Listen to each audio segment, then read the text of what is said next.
Good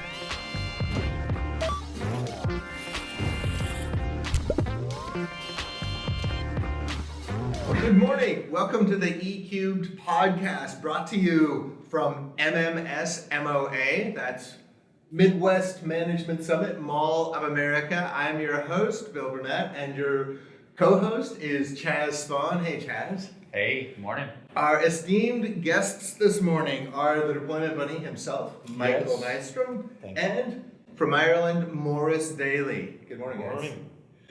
Okay, so today our topic is drivers, and what were the other two things? Drivers and drivers? That's right, drivers, and drivers. Correct. Okay, so let's start out with what's the deal with drivers? How does Windows even figure out what drivers to use? Can we start by figuring that out? You know, I skipped pleasantries. How are you today? Doing good. I'm alive, which is good, so yeah, I'm good. I had a session this morning, it went well, so. Nice. What are your interests and hopes and dreams? A prosperous life? I don't know. I don't really have any of those. Just, having a fun time. Okay. Thank you. I think I'm in about the same boat. What about you, Maurice? So I didn't mean to get so meta on you this morning. I just figured we'd cut right to the, extreme pleasantries. I think like from the IT point of view, that manufacturers start doing the same thing, making it consistent, making it easier for us. Yeah, okay. Consistency, what's that? That's not an IT term. Consistency? Consistency is when you go to McDonald's and have the same hamburger every day. You don't want to have that. And that's the experience we want to have with drivers. Okay, maybe not exactly. No. So you can tell us what experience we want to have with drivers. Today we're going to talk about how Windows actually figures out what drivers to use. Then who should you trust? Windows will let you use drivers that you don't want to use, and you need to think about that. And then tools and solutions for managing drivers in the modern era. So first topic, how does Windows actually figure out which drivers to use? So it's not Voodoo for a start. It's not a black art, but there's certain things in Windows, basically identifier score, feature score. The entire process is called ranking. So it's a process where Windows tries to figure out what driver fits best. This is a change they did many years back when they shifted into plug and play, meaning that nowadays you inject the drivers in the driver store.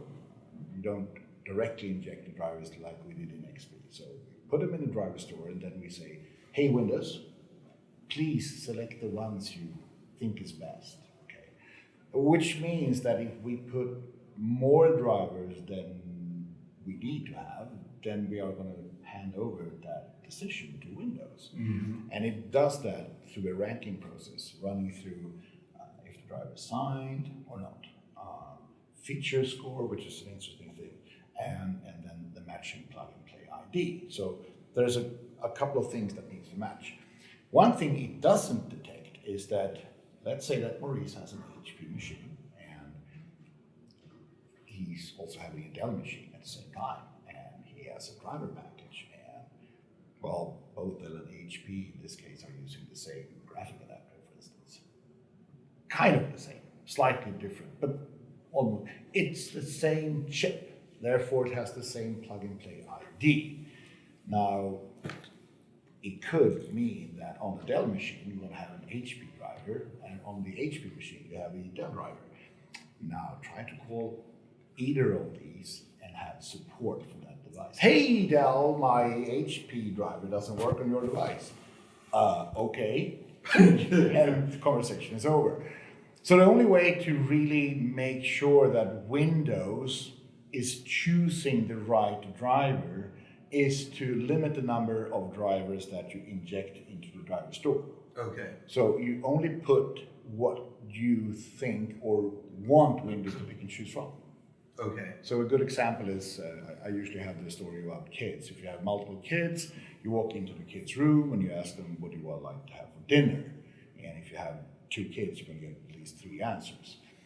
And you do that as a parent a few times, and then you don't do it anymore because then you shift into dinner is served, and then dinner is served. So by providing only the driver that you would like the operating system to use, Windows will be happy and say, hey, I found a driver and I'm going to use that. And that has the best match. Yes, because that was the only one you could choose. Okay.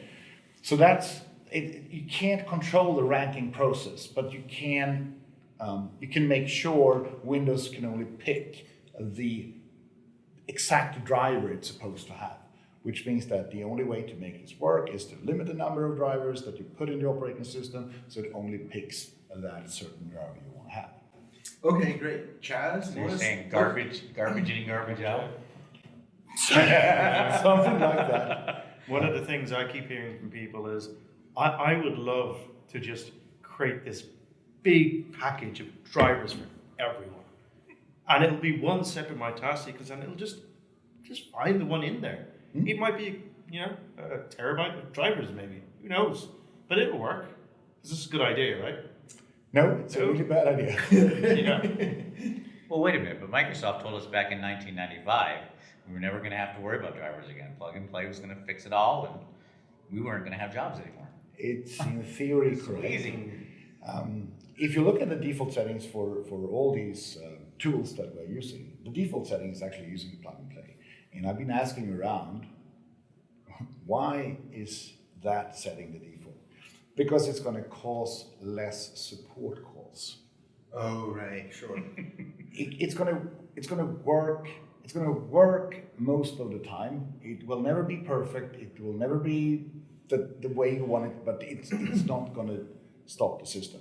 So the other way around would be to teach everyone to do it the right way. But that's going to cost too much money and it's going to be too complicated. So let's have it at the default setting of plug and play. It will kind of work. So in a corporate environment or with an organization, you're going to say, okay, we have this many models of computer. It might be 12, it might be 250.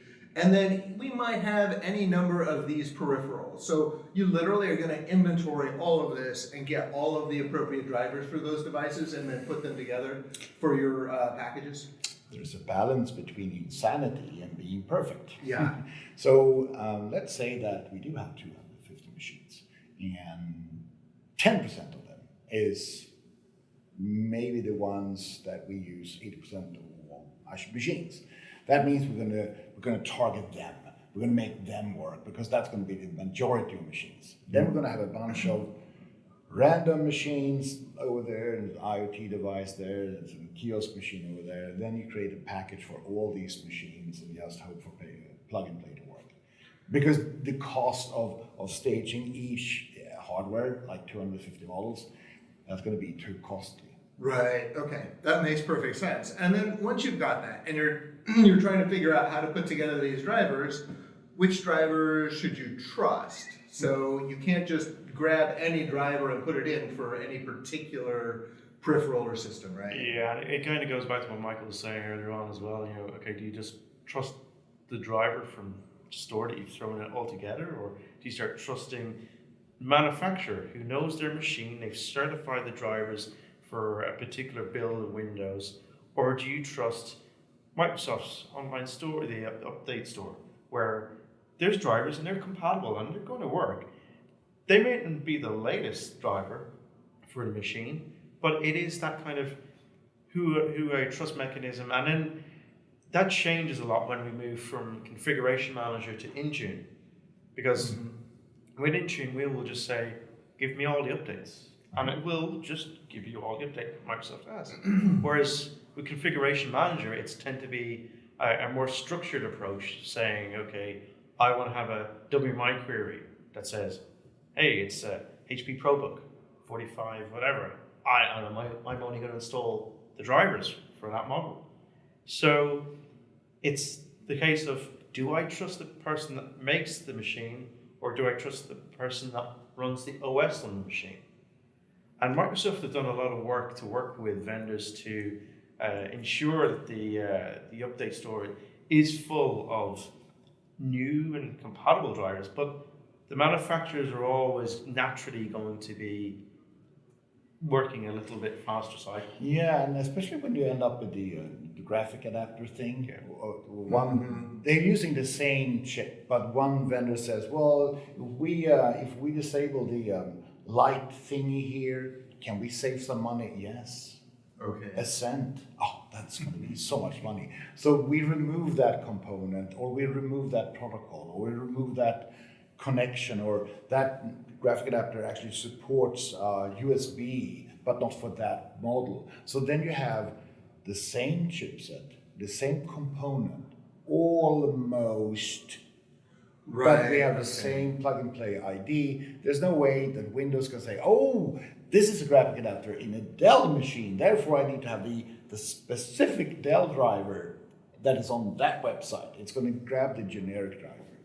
Okay, and to some extent, you have to live with that, but you can reduce the number of errors pretty greatly by being thoughtful about what drivers you're putting together and being careful about, if you're in ConfigMgr, selecting those drivers instead of just automatically applying all the efforts. Yeah, I really believe that Microsoft wants third-party vendors to comply and say, hey, we're going to put all the drivers in Windows Update. Yeah. We're going to do that. Because if we do that, our common or our customers will now be able to do that. They can grab the drivers, we can do Intune, we can do Windows Autopilot. The problem is always going to be the same. The vendors aren't really keen on grabbing everything they have and put that at another vendor. Right. They want to work together. Right. Like everybody else, you don't want to remove your identity. So you want to have you need to log on to our website, you need to download the drivers from us, stuff like that. So that brings us right into our third topic, which is tools and solutions. What is out there to help manage all this? Maurice? Yes, well, okay. We'll talk about manufacturer stuff first of all, because they're doing a great job. I was in a session with Daly the other day, their command suite. Yep. It'll go off, detect what you have in your network, a couple of clicks and it downloads. They're forming driver packs. They are. There's some issues around that potentially, with database bloat into Figma and so on. But they're doing an excellent job. Lenovo, HP, Yep. and of course Microsoft has served. And the thing is that they had these tools for a very long time. And every time I go to a customer, I ask them, so what tools are you using for managing drivers? Well, I go to the webpage and I download drivers. So you haven't seen this tool, and then you show them one of the, it doesn't matter which tool you show them, you go like, never seen that before. It's about 15 years old. And HP has been providing this for the last 15 years. Nobody ever told me that. Did you ask? No. Did you go to the vendor site where it says how to deploy Windows machines? No, because I already know that. Apparently you missed that part. So the tools has been around, and they have been kind of okay. But they are getting, I would say the last 2 years. Yeah, there's been a big improvement. Yes, the last 2 years they've been better and better. You can run them in a sequence, you can run them standalone, you can, work while it like a repository. I have the following models. I want to download to the repository. I want to export from the repository and put it into ConfigMgr. So they are starting to understand that IT pros kind of need those tools, but they are so lousy on promoting them. Yeah, I think that that could be an issue for at the sales point. So when you ring up the likes of Lenovo and you say, "Hey, I want to order 1,000 of this model," someone should actually contact you from their enterprise management and say, "Hey, we see you're ordering a lot of these models. Yeah. Are you using ConfigMgr? Have you heard about this solution we have?" And a lot of them are free in most circumstances. Yeah, most of them are. And simple to install and maintain. And of course, then there's other stuff that's going on. So there's lots of people in the community for many years have been doing stuff, writing blogs, showing people how you can manage things outside of the support. So what blogs would you point to? You're a blogger. Are there resources at your blog that would help people with driver management? Yeah, so I run a blog with a couple of other MVPs and some other people. It says... Give us the URL. Yes, scconfigmanager.com. And we have a full solution for maintaining drivers dynamically. It's not rocket science, it's PowerShell. At the end of the day, it's open source. You can download the scripts and take it apart, dissect it, add to it if you want. And basically what it's doing is getting feeds from the manufacturers, downloading their content, and using silent switches, packaging configuration manager. But it's a kind of an automated end-to-end solution where it selects the models you have, downloads, packages, distributes, and then you have a task sequence step that does the dynamic matching. So instead of having previously where you had total control and you've got 50 different steps for your 50 different models, you have one step that just calls PowerShell script, and that's it. And there's others out there. I mean, Gary Block, Mike Tyrrell are doing a great job as well on methods to dynamically detect what's out there and even just download over the internet. So that'll get the latest and greatest. Oh, so it'll actually figure out what you need and it'll go get it for you and then put it into your deployment process. Absolutely. Yeah. But then you're back to the who do you trust? If the vendor releases a new driver, it's going to work. I don't know. Maybe it is. So if you pick them directly from the vendor, you also need to have some kind of ring system so you can test it on these machines. Pretty much like patch management. Run those new drivers on Monday on those machines and then next week on those machines. Just randomly grabbing every driver that is a new thing could be it could be potentially a disaster. In the real world, do people really test drivers? Okay, it was a long time since I worked in IT, just to explain how long I am a certified SQL 7 developer. So it's been a while, but we literally would put drivers on every machine, QA them before they went out to production. I assumed all these years later, people don't do that because who has the time? Yeah, well, there's two approaches here. One is to say that we download the drivers, we stage the machine, we verify that they work, and we don't touch it unless we need to. And you do that for each and every model you have in the organization. So that is the most common way. The other method, which is popping up when we are talking Intune and Autopilot, is to say, let it fail, ship a new computer. Break fix. We can't fix everything. So instead of trying to prevent all the issues from happening, we are instead building a logistics that says if a machine breaks, this is the way to fix. We reset the machine. We can do that. Right. If it doesn't work to reset the machine, ship a new machine. It's just a machine. It's just a piece of hardware. It's like a phone. It's broken. Yeah, here's another one. That makes a lot of sense. And Autopilot's huge for that, right? Yeah. We have these two approaches, and depending on organization, if you work with a big bank or a large bank or that kind of organization, they don't really accept the fact that we have break fix on all the ATMs. It's not going to work. They need to have the business running. Mm-hmm. But if you're a business, you're a consultant like Maurice and me, and you're flying around and the only thing I do is PowerPoint presentation and my laptop breaks. Walmart, here's another machine. So I can continue working. I'm done down here. I don't need to pre-stage. I just log on to Azure AD and I'm done. So it really depends on what kind of organization you have. Both Maurice and I work with customers that have a lot of kiosk machines. The kiosk machines are the base foundation of the organization.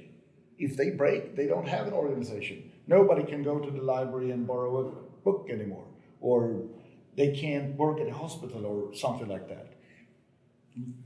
Dynamic driver update on the fly will never work on these devices because it's a part of the business. So customers aren't supposed to select based on technology. They need to select based on the organization. What is most important? Do you want a break-fix solution, or should we?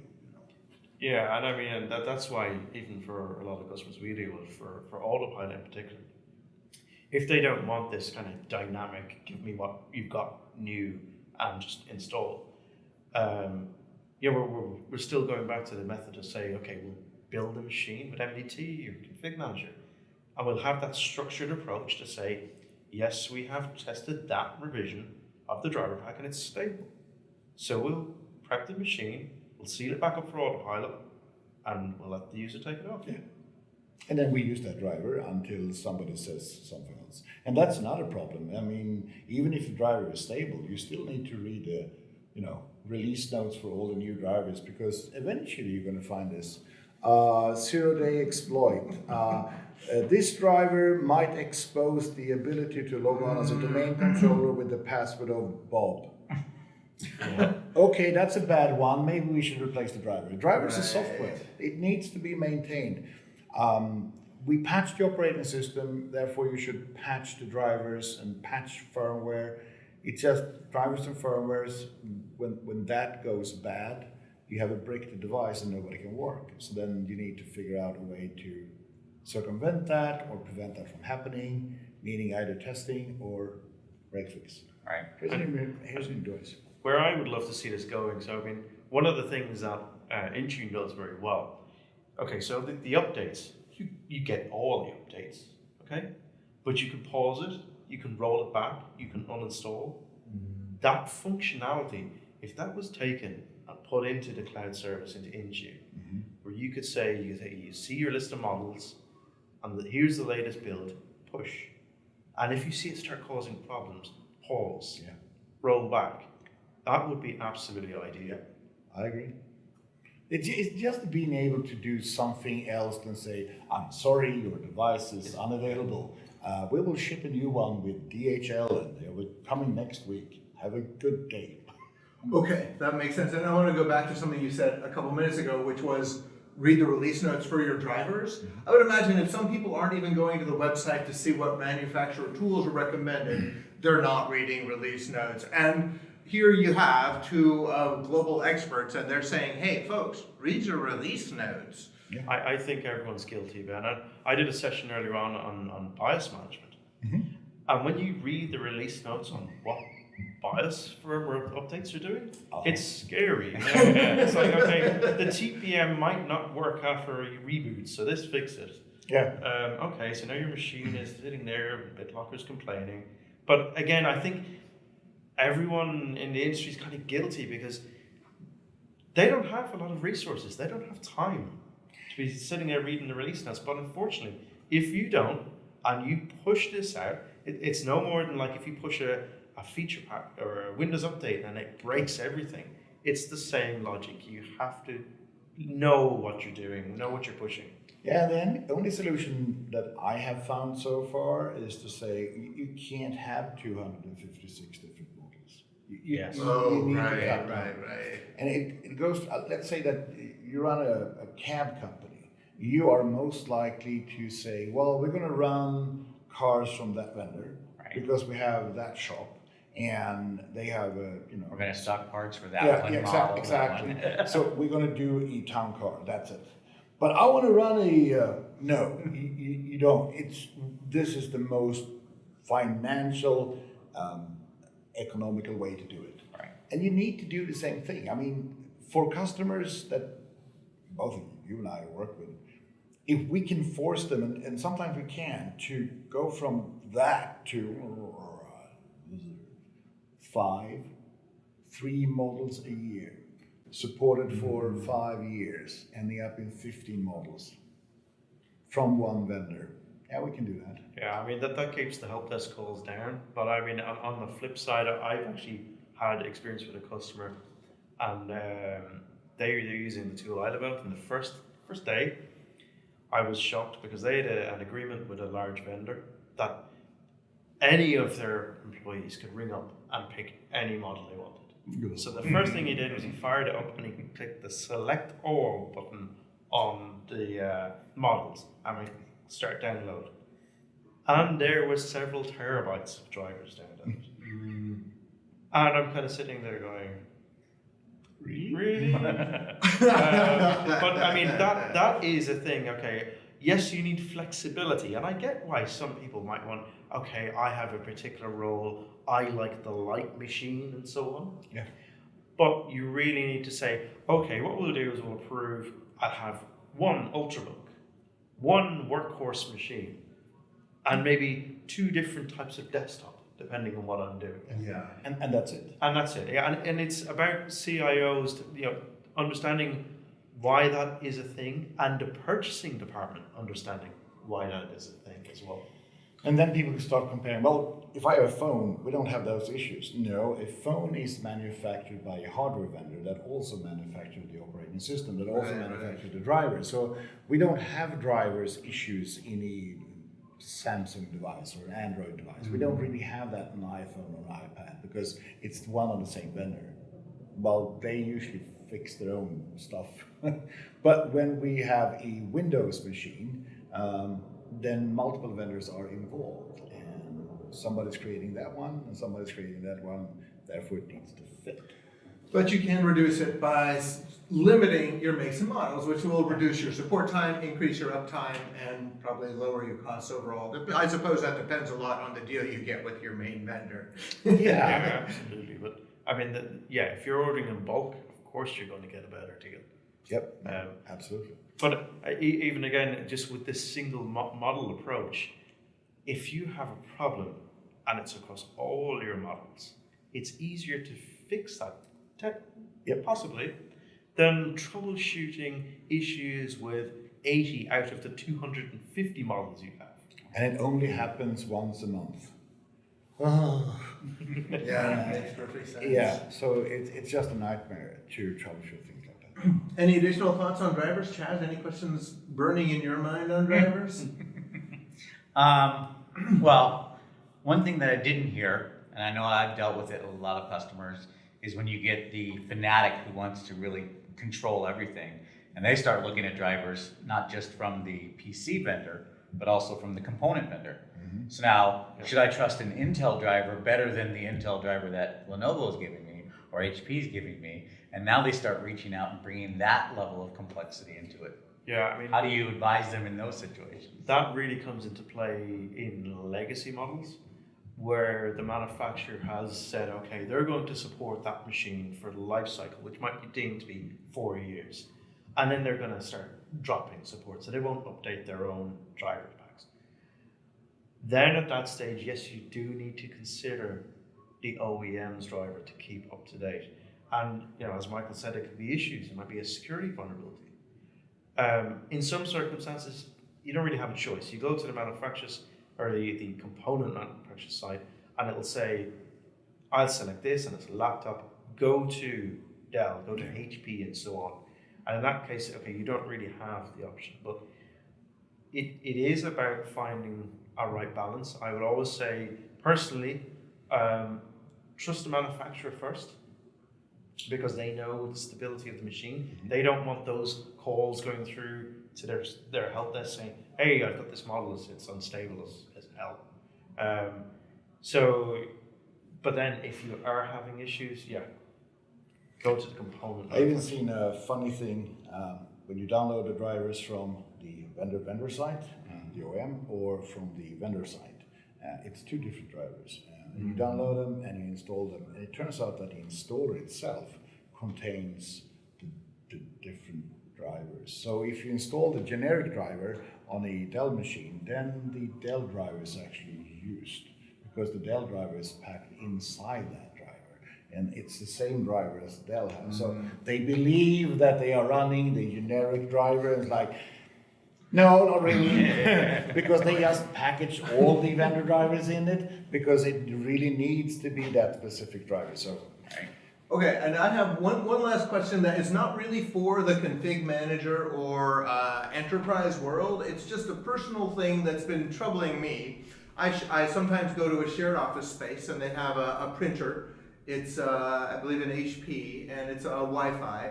And I can go and get my pin, but to install my drivers, I have to download this massive installer. And I'm afraid to do that. I'm like, why can't I just install my driver? What do they want to do to me? Should I install it, or if not, how do I get around it? For printers, I mean, I always take the approach, the drivers for printers can be very big, and they can look at communications between the device and giving you a little control panel to show that it's got X amount of ink and the page is coming out and so on. But when I'm advising customers, I always say, go with a model that uses a universal print driver. Yep. It's lightweight, it works across a number of devices, and you tend not to have issues with it. Great tip. So when you're selecting a printer, look for universal print driver compatibility. Oh, and along that lines too, how do you advise customers about bring your own device?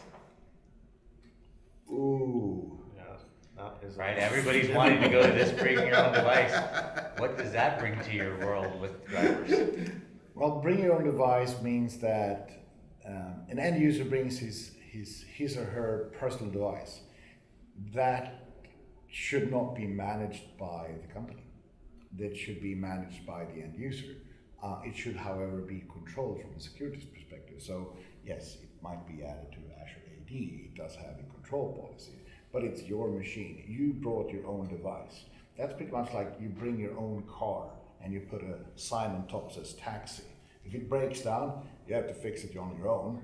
It's your car. It's very simple. So I try to divide it there. Needs to be secure, needs to be controlled, but it doesn't become managed. The one suggestion I might have for that scenario is actually educating those users with bring your own devices to say, this is what the hardware manufacturer's tool looks like on your machine. Use that. This is how you go through it. And that's Oh, really? So you actually have run into that and you've told them, hey, here's how you do it right. Yeah. exactly, yeah. Nice, nice. Okay, and before we wrap up, where should I put this deployment bunny sticker? That's gonna This be is tricky. tough. Down here, actually, I think would look pretty good. Yeah, I think so too. That's what I'm going with. Yeah, I think that's a good one. Okay, Okay. Maurice and Michael, thank you so much for joining us. This has been super informative. Thank you. Yeah, yeah.